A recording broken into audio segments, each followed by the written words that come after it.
Bangkay na matagpuan sa Bulacan ang babaeng pasahero ng SUV na nahulog sa sapa sa Caloocan. Saksi si Chino Gaston.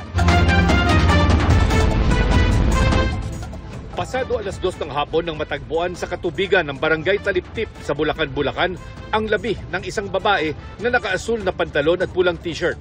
Agad itong nakilala ng kanyang mga kaanak na si Rebecca Andrade base sa suot nitong kwintas.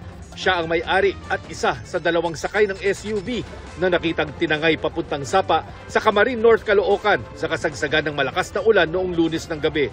Bago nito, sinuyod ng mga volunteer rescue personnel at Caloocan CDRRMO ang Marilao River sakaling dito napunta ang labi ng biktima. Kahapon ng umaga, natagpuan ang labi ng driver ng SUV na si Ricardo Donasco na ayon sa kanyang may bahay ay nakatawag pa bago sila maaksidente.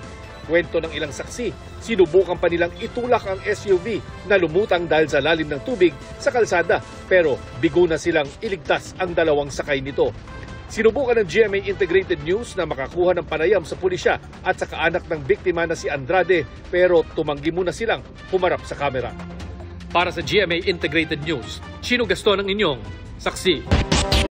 Mga kapuso, maging una sa saksi. Mag-subscribe sa GMA Integrated News sa YouTube para sa iba't ibang balita.